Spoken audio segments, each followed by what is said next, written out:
My name is Dave Hollenbach, the host of From Embers to Excellence, a podcast that explores the many facets of leadership from the perspectives of some amazing people. We discuss the triumphs and failures that have shaped our lives and our leadership philosophies.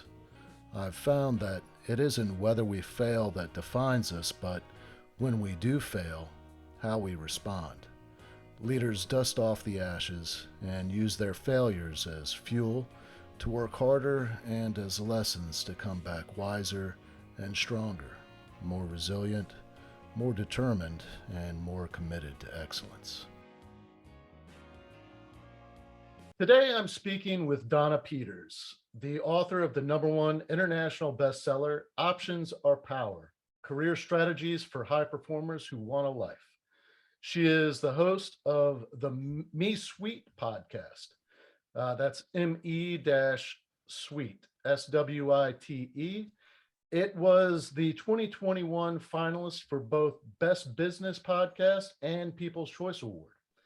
Donna is a certified executive coach, speaker, and leadership faculty with 20 plus years advising senior executives and next generation leaders at the world's most admired companies.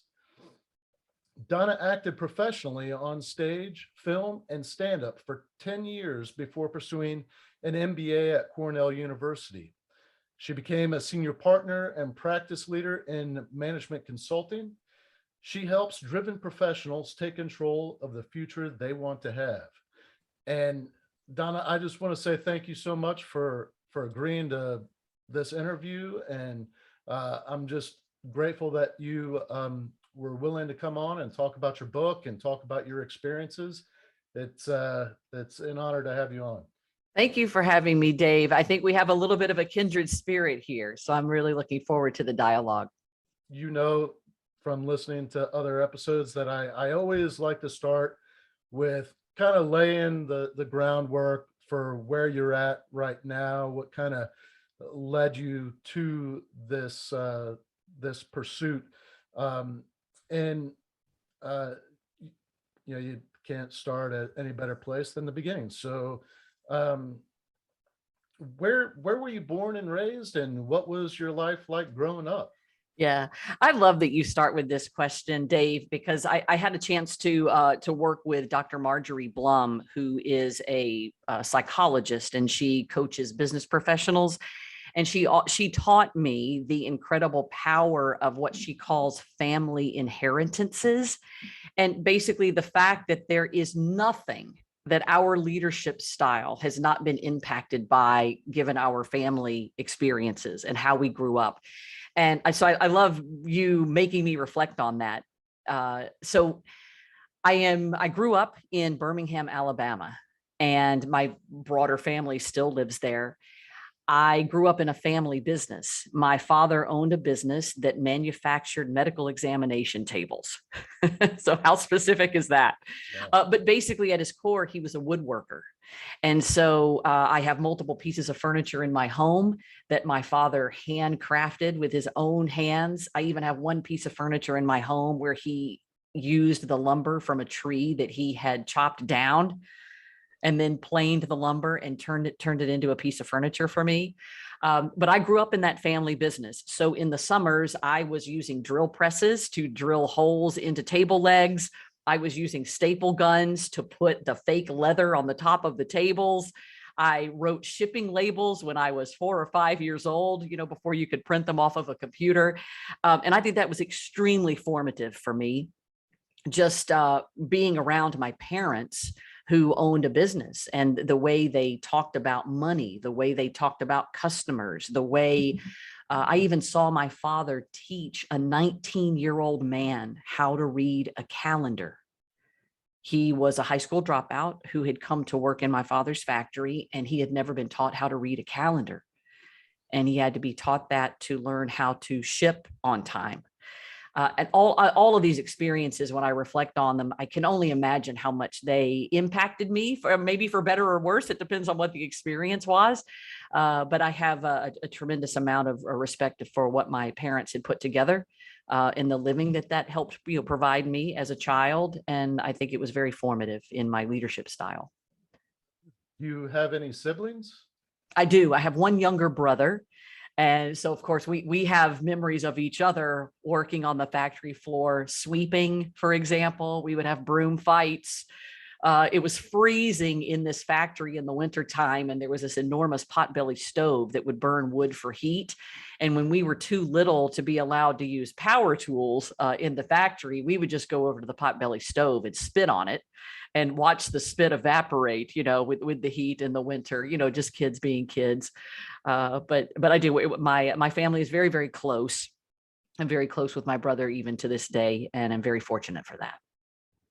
How did you end up in acting and comedy and film and all that? How did that happen?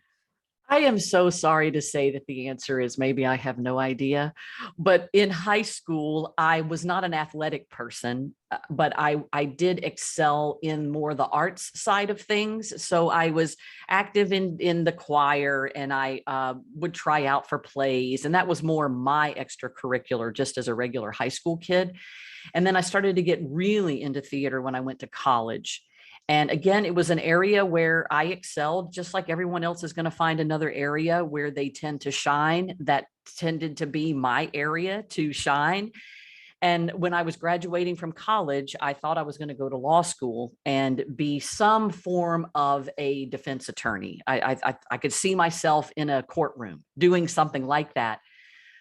But I had a professor who came up to me at my graduation party and said, Donna, if there's a nag in the back of your brain telling you to continue to pursue your theater, please continue to pursue your theater.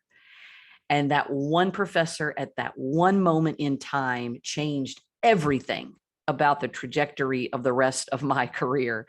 I had a deposit into law school that I walked away from. I did not go to law school at that moment. And I went straight and pursued my theater career. I was fortunate that my parents were supportive of it. They didn't give me financial support, but they gave me emotional support to pursue the wacky path. And because I think my father probably thought of himself as having pursued a wacky path, having been, he did not at that time have a college degree. He had started his own business, woodworking, etc. So I think that he probably saw himself in me in a little bit, and so supported my wacky path. And so I would never have told you that that's what I was going to do, but I had these really pivotal moments that matter where people stepped into my life and gave me some confidence to go do something that might not have been a traditional path to go. I love that you just said that, because I think a lot of times people dismiss the influence that they can have on people. Oh, yeah. Yeah. And that, like, just a moment in time, some support that you can give to somebody that Yeah. really gives them that needed nudge to Yeah. pursue something great, something Yeah. that maybe they didn't have confidence in doing before. Right. Right. So I just think that's awesome. Yeah. Thank you. Well, I'm just really curious about this career and acting. Can you talk a little bit about it? Well, first, where did you go to college at? Yeah. So I went to a small liberal arts college in North Carolina called Davidson College. When I went there, a lot of people would have never heard of it. It's a very, very respectable school, and it was fabulous. I was extremely fortunate to even get into this school, just academically. But people know Davidson College now today because it's where Steph Curry went to undergrad. It's Steph Curry's school. So now more people know what Davidson is because of the amazing Steph Curry. And I'm still very active on the campus there. I have I put a lot of my heart and soul into that Davidson community. I'm a very active alum there. So I went to college there. And then when I graduated and made the decision to pivot to theater versus law school, I did a master's of fine arts at UNC Chapel Hill, which is a 3-year degree, 3 years of pursuing the craft of acting.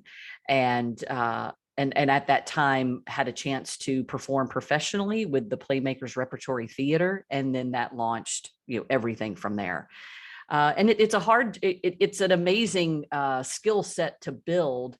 And I have found it over my the course of everything I've done in my career to be probably the most common denominator of most relevant skills I've ever learned. I learned in the theater. You obviously you're learning communication skills. You're learning to be comfortable in front of people if you're having to give presentations or pitches, et cetera. At the same time, the skills that you learn in the theater are also things around giving and receiving feedback. It takes a very tough skin to be in the theater community because you're auditioning all the time and hearing no way more than you'll ever hear yes. So you learn a lot about the giving and receiving of feedback.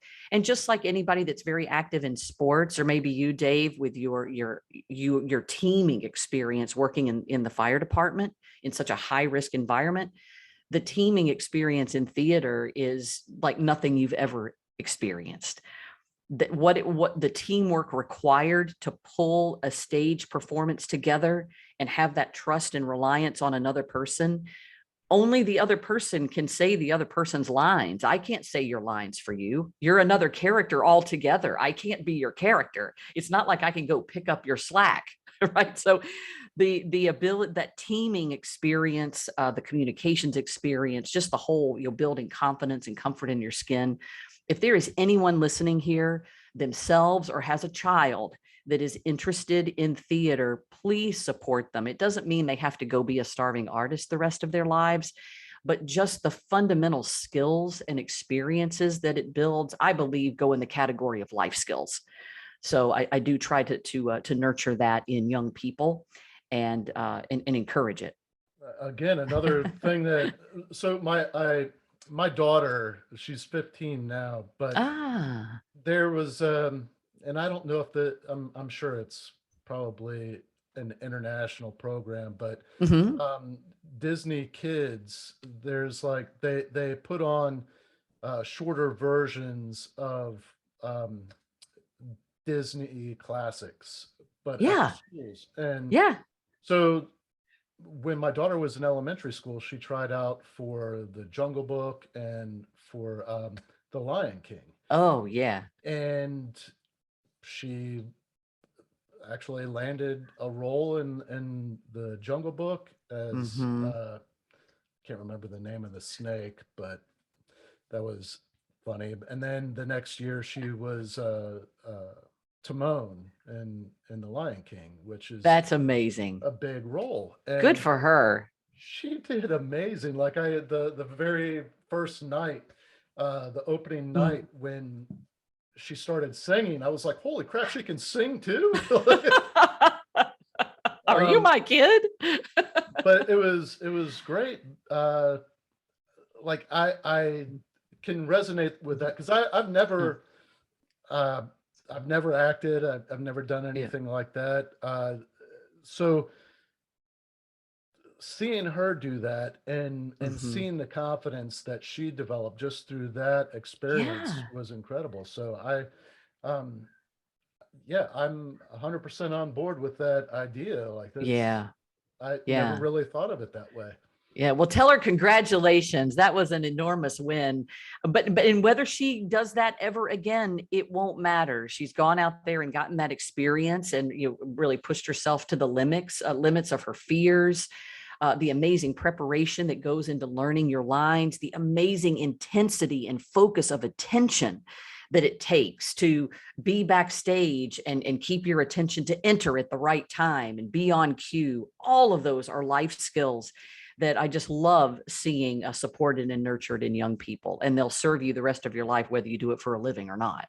I'm guessing that your acting career kind of led into stand-up, or was it blended in? It was part of it. I think if you're trying to make a living in the theater, you do a little bit of everything. So I mainly was getting paychecks from what's called industrials. So if you've ever flown on an airplane and the video gets shown that says, put the mask on yourself before you put the mask on others and fasten your seatbelt, that video is called an industrial, and there are actors in those videos.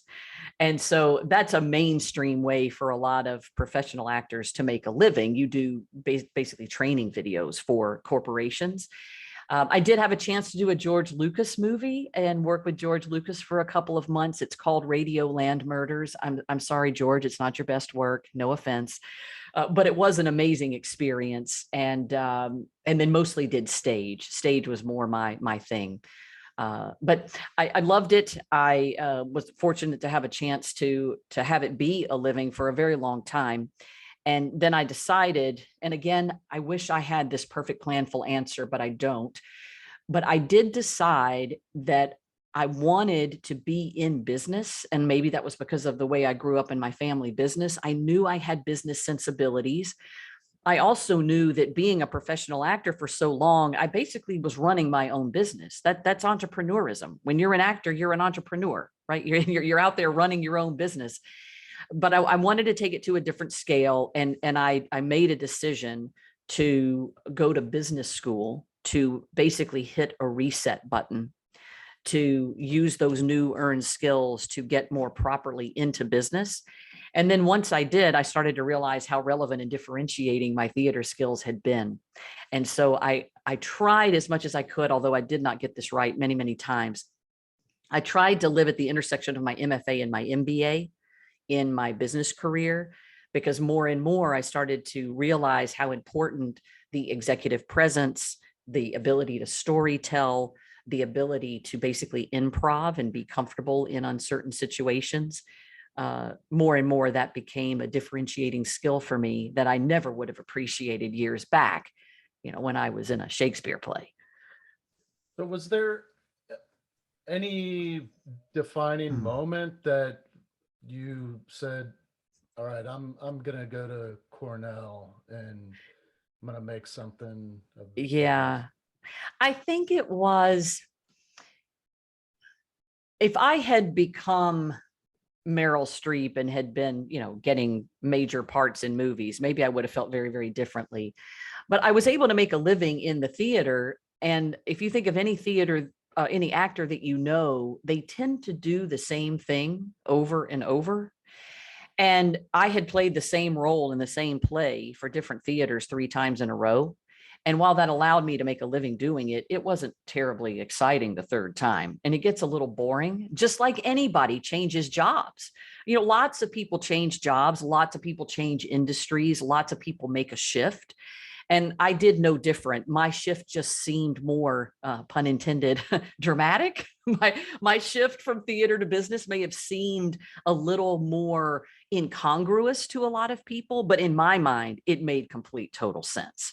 It, to me, was the most logical next best step, because I'd gotten a little bored. And I also knew that I was a savvy business person. But I also believed no company was going to go hire me and give me the responsibilities I thought I could take on without more credibility in the business sense, because my resume just looked like a bunch of theater work.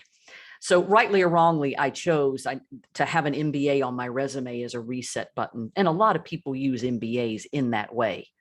And then I just happened to have the privilege of getting into an institution like Cornell. And I wanted to be in the Northeast. I think maybe having grown up in the South, I wanted a different regional experience.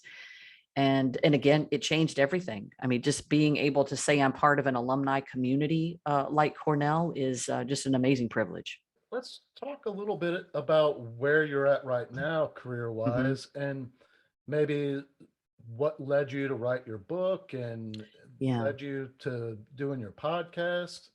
Yeah. So I ended up being in consulting, strategy consulting, for 20 years after business school. So once I left my MBA, my resume is a real clear, simple, logical, straight line. It's just okay, I get it. She left MBA, she went into consulting, and she stayed there for a very long time. So that's where my story gets really simple. I had an opportunity to retire after that 20 years in strategy consulting. I retired from there in January of 2020. And building up to retirement, I knew that I wasn't going to quit working. I jokingly called it retire, as in get new tires. And I really wanted to be living more properly at the intersection of my MFA skills and my MBA skills. And that's what sparked the idea of the podcast. because I could get back into producing and writing, performing in quotation marks. And I would orient that podcasting work around my executive coaching practice. Yet again, I had a mentor tap me on the shoulder and say, Donna, I know you're good at mergers and acquisitions. I know you're good at these back office transformations, but what you're really differentiated in is giving fair, balanced advice to people about their career trajectories. And that sparked me to want to go back to school and do a certification in executive coaching. And that's now my post-retirement, in quotation marks, career, is using my business platform and experience to help people in their career decisions. And then the podcast just became a forum that I had experience in and was comfortable in, that allowed me to put those, to use that forum and just as you're doing, right? You're providing it out into the universe as a for free, a for free resource for people as an opportunity to give back. So I've been now at that 2 full years. The book, Options Are Power, I had a mentor named Bob Easton. He still is a mentor. Bob Easton used to have this phrase that sometimes it's better to be lucky than good. And I really felt that way with the book. I have been working on chapters of this book for over 10 years. The concept of writing a book itself was not a new concept. I just kind of hadn't gotten around to doing it or hadn't put full energy behind it. The fact that I was able to pull it together in this pandemic period where we're all picking up the news and reading great resignation, great reassessment, great reflection, and we're all trying to decide what's the role that we want work to play in our lives. I sometimes it's better to be lucky than good. And I'm launching a career strategies book at a time when we need it more than ever. That was pure moon and stars aligning in the universe for me. I've been thinking about it for a long time. I have been writing in my journal about it for a long time.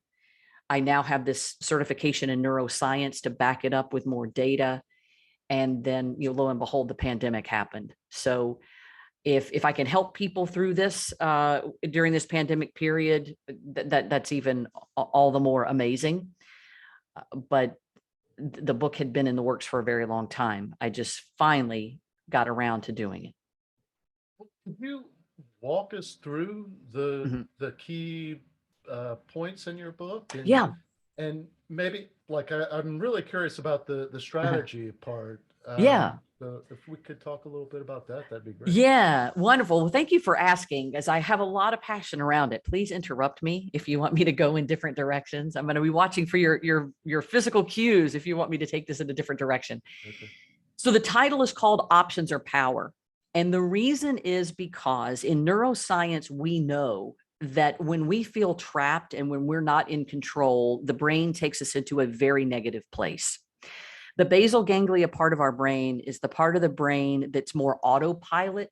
That's the part of our brain where we turn right at that stop sign on the way to the gym and we don't even remember doing it because we've done it so many times. The amygdala part of the brain is the part of the brain that we would more know as fight or flight. When we get under a stressed environment and the brain goes into a very negative place, a dangerous place, because it's trying to signal us that something is wrong. When we don't have options, we feel trapped, we feel not in control, and the amygdala part of the brain is what some neuroscientists call hijacked, amygdala hijack. So my premise here is based in neuroscience. If we know in our careers that we have options to make a move, to make a change, to pivot to something different, whether it's inside our current company or external, if we know that we have options, we're in control, we're in the driver's seat to choose at that moment what we need to do to make work for us at that moment in time. And sometimes that might mean taking an LOA, a leave of absence. Sometimes it might mean going part-time. Sometimes it might mean going back to school, but it can mean asking for something different where you currently are or going to a different company altogether. But at the end of the day, options give you the right, not the obligation, to make a change. And that's where the power comes from because you're in control of the decision. What I find with career-driven people, if we aren't building and surrounding ourselves with options, you feel trapped and you feel like you're not in control. And that is a very, very negative place to go. We even know that causes physiological changes in the body in terms of release of stress hormones. It can sometimes lead to weight gain, type 2 diabetes, et cetera. So there's all kinds of mental and physical reasons why we need options. The book lays out strategies for surrounding yourself with options. And there's a different chapter on each of these approaches. One of them is around identifying your personal core values. So you're always making decisions filtered through those core values and staying true to who you are. The second one is your personal branding, getting really insightful and honest about what people think and feel when they hear your name. Your personal brand is what people think and feel when they hear your name. And we often don't do enough self-reflection on what that is to understand, well, who are we and how are we perceived and how do we want to signal that to the market? The third area is networking and really getting strategic about your networks and putting your network to work for you. These might be personal relationships. They could be professional relationships. They could be alumni communities of people that you've never even met before, but they would be very warm if they heard from you. Another area is around skills and strengths and getting very creative about thinking broadly of your skills and strengths. You, Dave, were a firefighter, and you absolutely have firefighting skills, but there are a lot of skills that you built in that career that are very translatable and fungible to all types of companies and jobs and roles that have nothing to do with fighting fires. Right. And so if we get really strategic about our skills and strengths, it really helps us open ourselves up. I'm not just a CPA. I don't have to just do tax filings for the rest of my life. And then another category that I think really pulls it all together is storytelling and getting really crisp and confident on why this next best move, why me, why now. And if we are constantly fresh on that story, whether we choose to stay where we are or we choose to make a move, you are constantly seeing options and possibilities. And so you feel you're in control because you're not trapped and you can make a change if and when you want to make a change. And that's really the core of all of it. And that's why the whole theme is options are power. Surround yourself with options. I don't believe there's any more freeing, powerful emotion than to feel that you have options and that you're not trapped. And I wish that for any career professional. We are awake more hours working or doing something related to work than we are awake not working. For anybody who works full time, that is true. Do the math. Right. So I'm hoping that options or power will help people put work to work for them. That's really at the core. As you were talking, I'm going through, like you touched on so many parts of my book. Great. Just like a different, I guess, different semantics and maybe just a different perspective. Yeah. Where, what you were talking about, I thought with regard to the amygdala, and the fight or flight, in writing my book and coming from my experiences and like with people that have spent enough time in public safety, especially in busier metropolitan areas, are exposed to the worst of humanity.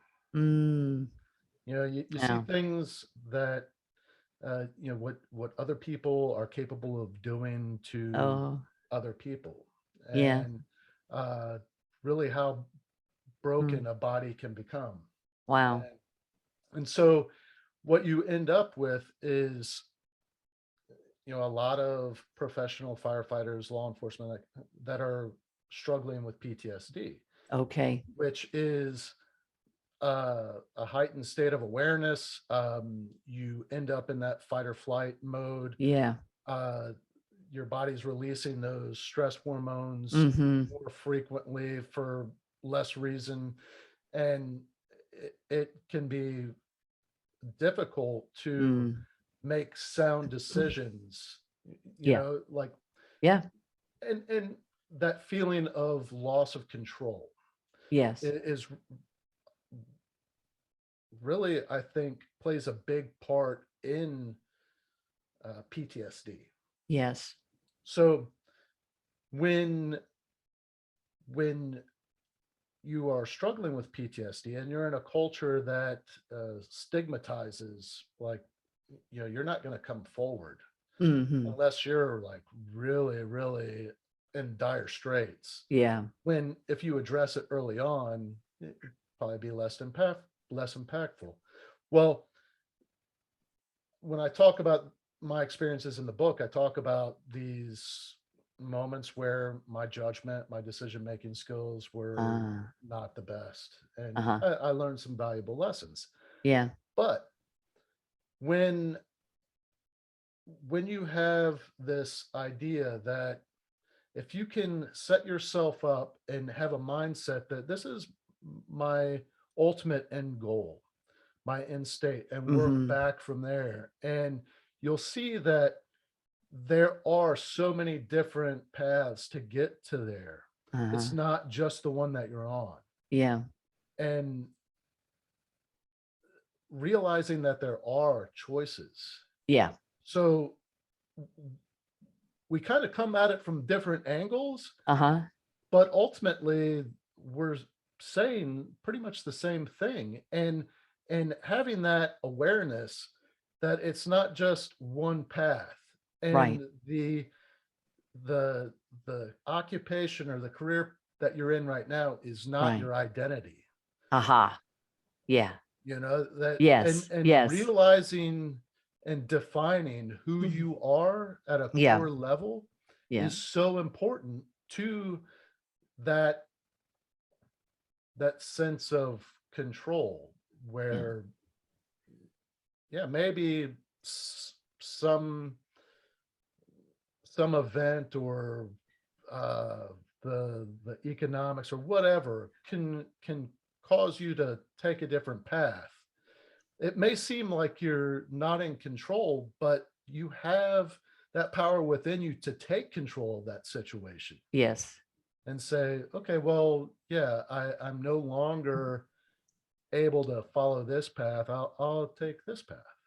Yeah. And if And that path doesn't have to be forever, right? right, Yeah. And I think that's another thing that we can learn too is you may make a choice right now and decide in 18 months it wasn't the right one.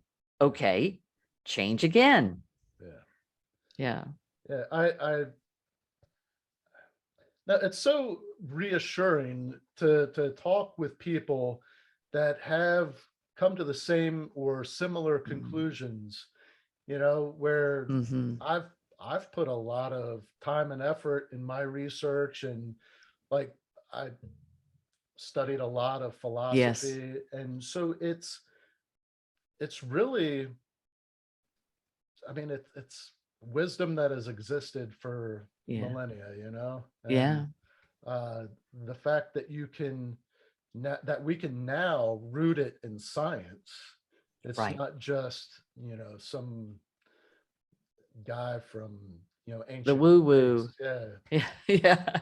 What I love what you said too about the book that you have in development. You said my stories. When you tell my stories, I think that's why there's room for all of us here because we all have a unique story to tell. yeah, And your story is going to land with certain people in a very special way. And another person's story will land in another way. And I think that's where the magic is here is our ability to find a forum to tell our unique stories. And that's how you and I are using our podcast, right? In a guest format, because everybody has a unique story to tell. But that's why I think we need to be doing this, and there's room for all of us to hear the different stories. That there's no one unique path, but we all have some experiences that we can share that probably help a lot of people. so I feel like maybe your book will fill in a lot of gaps that are left in my book. Okay. I really Yeah. feel like that may be the case, and Ah, maybe a little more thorough than mine, because I think where I kind of leave out a lot of the science. I mhm. talk about it a little bit, but it's in Yeah. terms of PTSD. Yeah. Okay. Um, and so you don't necessarily have to be suffering with some psychological Yeah. disorder to come to that point in your life where Mhm. you don't feel like you have control of your path. Yeah. You know? Yeah. But the I, reality is it's mindset. yeah, it is mindset. I'm going to call us then, Dave. Not that mine fills gaps, but yours and mine will be a yes and. How about that? All right, cool. It's a mindset. It's Yeah. a yes and. Yeah. Yet I do see what you mean. I wasn't coming at this from a psychological trauma. However, I was coming at some of my evolution from physical needs, through that corporate career that I had had, and living on the road for many, many years, and decisions that I had made about prioritizing work over family and that sort of thing. I found myself pre-diabetic, and I had a choice to make. Not everybody can control diabetes with diet. I want to be completely clear about that, but mine could be. And so, okay, get out there, control the controllables. So one of the components in options or power is being very focused on what parts of your health can you control and control those controllables. And then the other component of it is being very knowledgeable and transparent about finances. It doesn't mean go make as much money as you possibly can and just sell yourself to the devil, but it does mean be really smart about the money decisions that you are making. Even something as simple as home ownership versus renting. I am completely shocked at how we have allowed an entire nation of people to grow up believing that the end game should be owning a home. There are so many expenses and costs that come with total cost of ownership of a home. There are, for many of us, where renting does make wonderful, valid sense, and should not be a sign of I'm not successful because I rent and I don't own. I think there's so many. I guess that's probably an orthodoxy. I think we have an orthodoxy that owning is better than renting, and that is not true in all cases. Yeah. So that's another dimension of options or power, is just being as knowledgeable as you can about the financial decisions that we make. It's funny that you should bring that up because Mhm. several years ago, I don't remember what book it was, but it Mhm. was parts of this book were talking about that mindset Mhm. of home ownership is better than renting, but if you do the math, Mhm.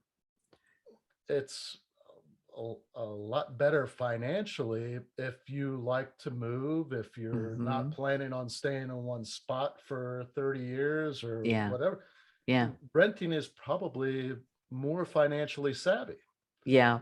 Uh, so yeah, I like that. Now maybe you can buy some properties and use them as income to grow your wealth by renting them, that kind of thing. Mhm. But yeah, I'm glad you Yeah. brought that up. So, Yeah. I think that might have been Schiller. There's a financial analyst, if you're famous in his field, last name is Schiller, and he has a thing called the Schiller Index, where he did that calculation over the last 20, 30 years to calculate how the real estate market was tracking against the performance of the stock market, for example. And I think it was a 20-year index, and it was tracking at about a 3% return, which was below the stock market. So I'm not a financial planner. I just want to be completely clear about that. My whole point here is be knowledgeable about the financial decisions that you're making and get the external expert advice if you don't have the knowledge yourself. So I don't want to get awesome. hate mail about financial planning from your from your podcast. uh, no, good point. Yeah.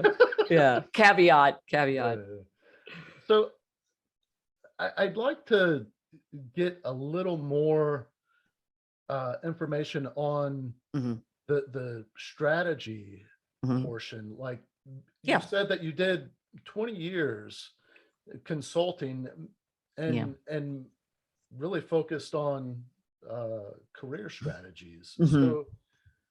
So can we talk about that mindset and maybe that philosophy behind Hmm. having a strategy? Yeah. So some people call this strategic planning. Some people call it life planning. Some people call it visioning.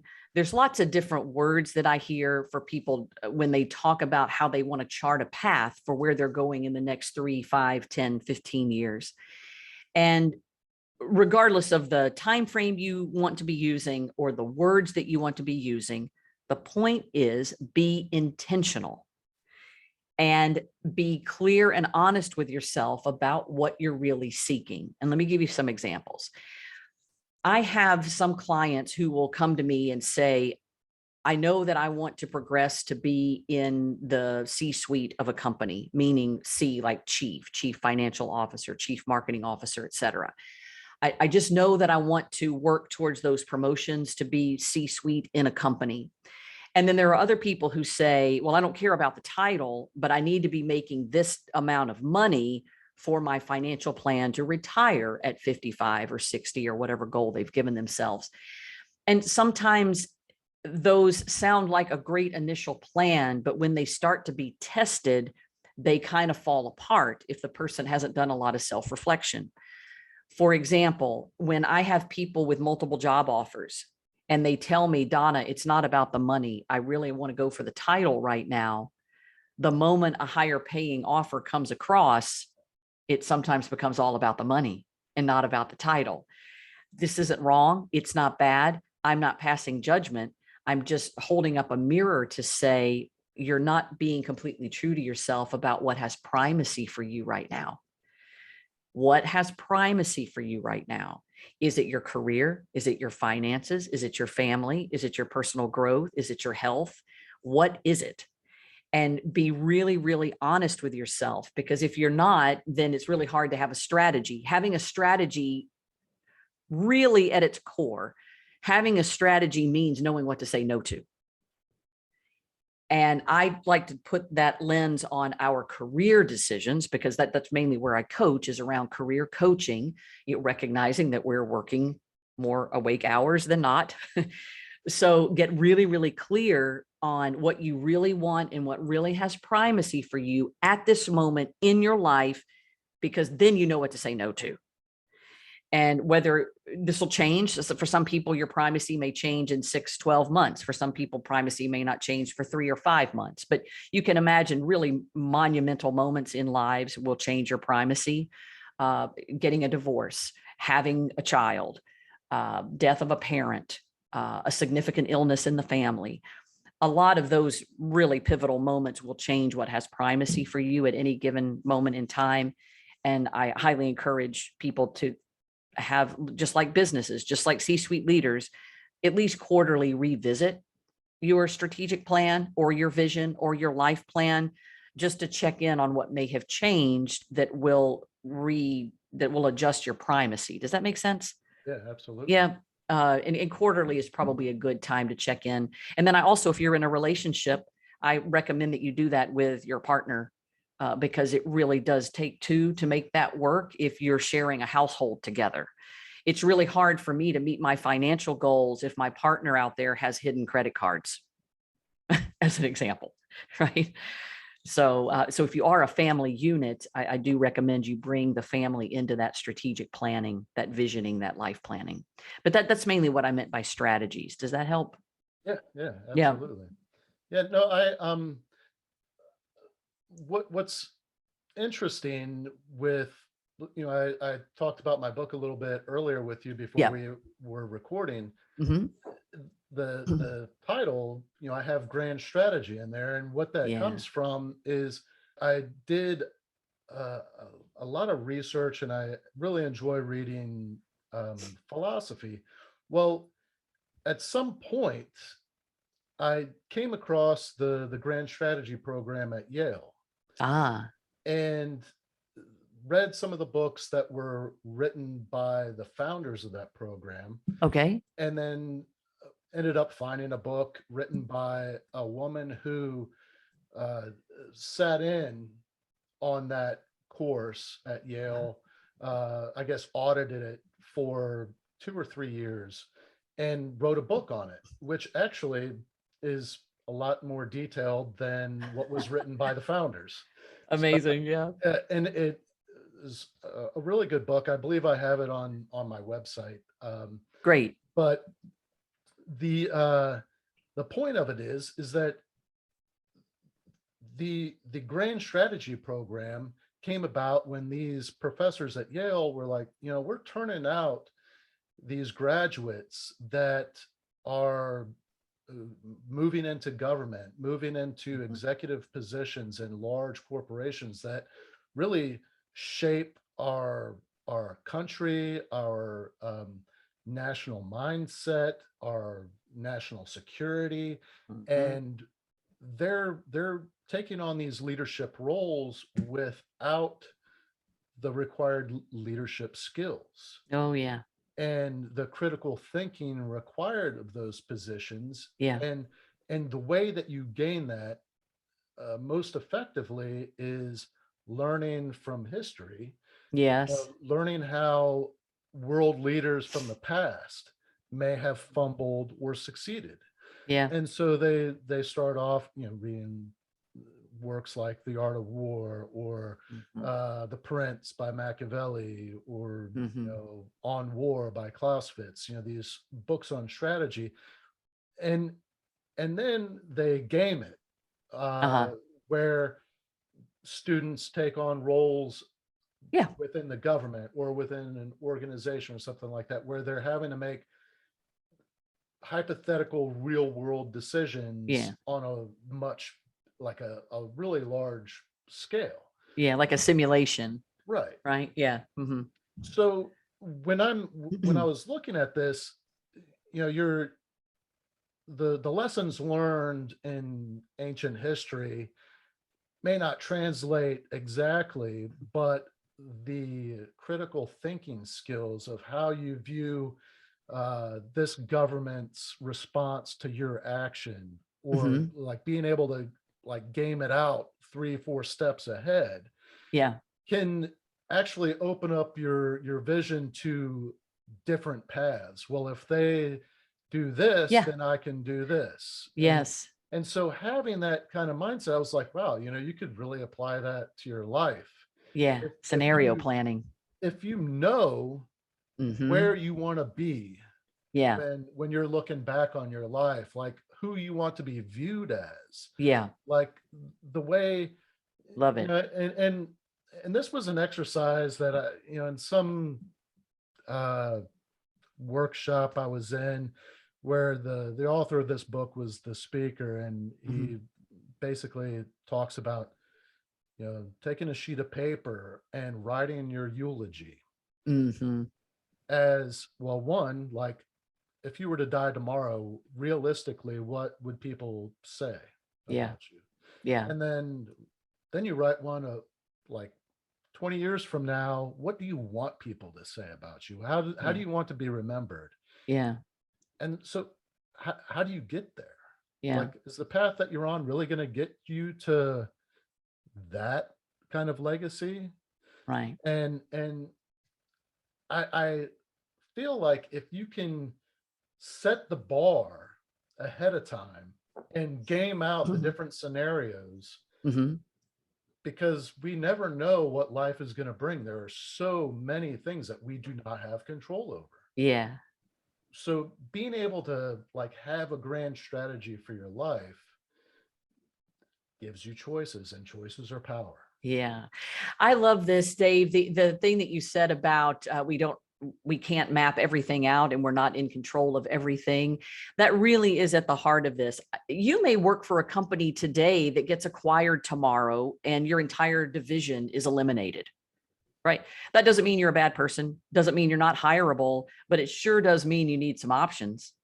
And so if your resume was up to date, your networks were warm because you had kept those relationships warm and connected, if your awareness of your personal brand and the relevance of your skills and strengths was at your fingertips, knowing tomorrow your department had been eliminated wouldn't feel so terrifying. because you would just feel so much more confident and strong in your situation. And that's probably, I wished I'd said it the way you said it earlier. The real reason behind the power of options is because you're not going to be able to control everything, and you don't really know which way the wind's going to always blow. So be ready for whatever way the wind is blowing, and do what you can to be as ready as you can. You also made me think of another benefit of the theater when you told that story, and I thought of your daughter, so you can go ask her if she had the same experience. The other thing that I think theater training gives people, you spend your entire time as an actor putting yourself in the shoes of the character. So you're constantly seeing the situation from that other person's point of view.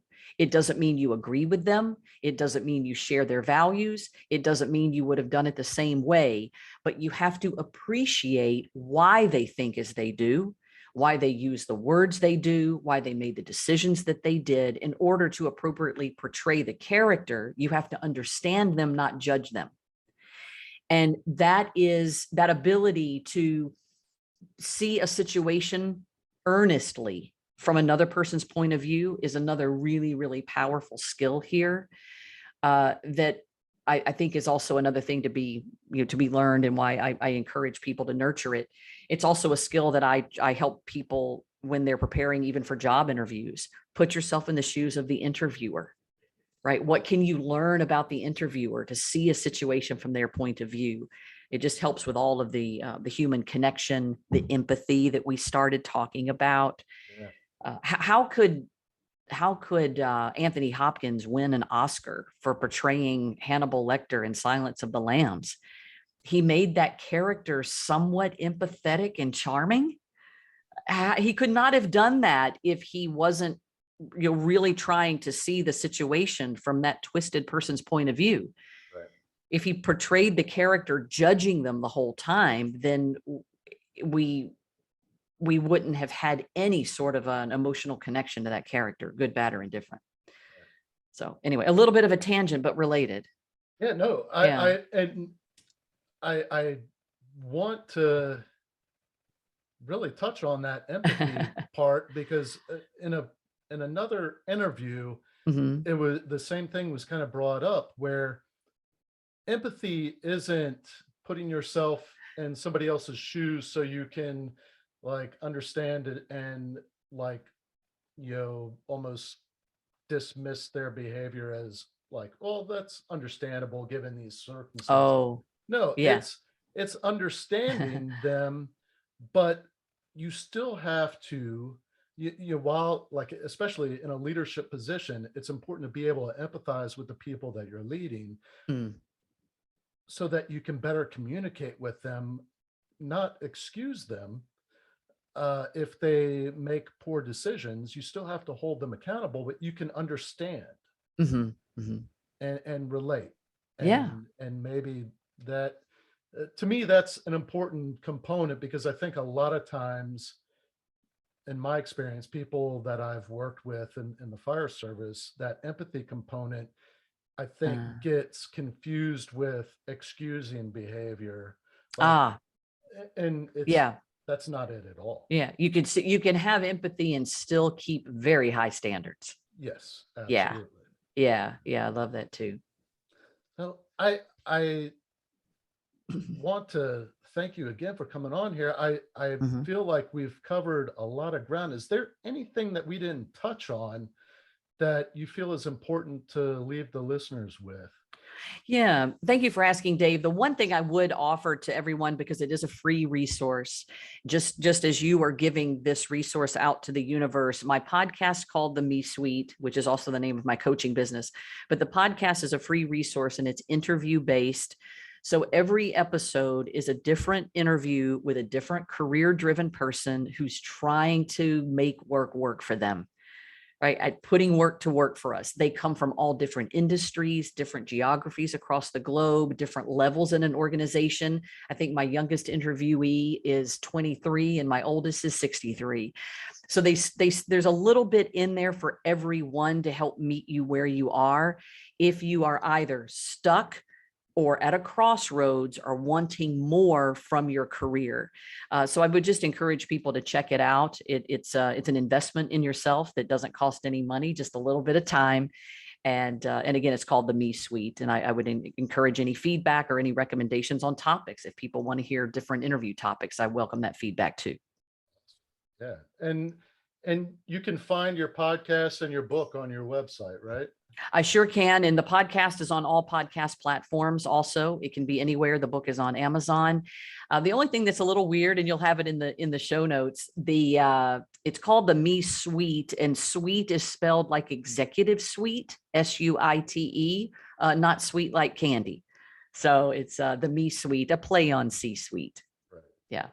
Okay. Well, I will have your website. Also, I will have your book linked on the recommended books page of my website.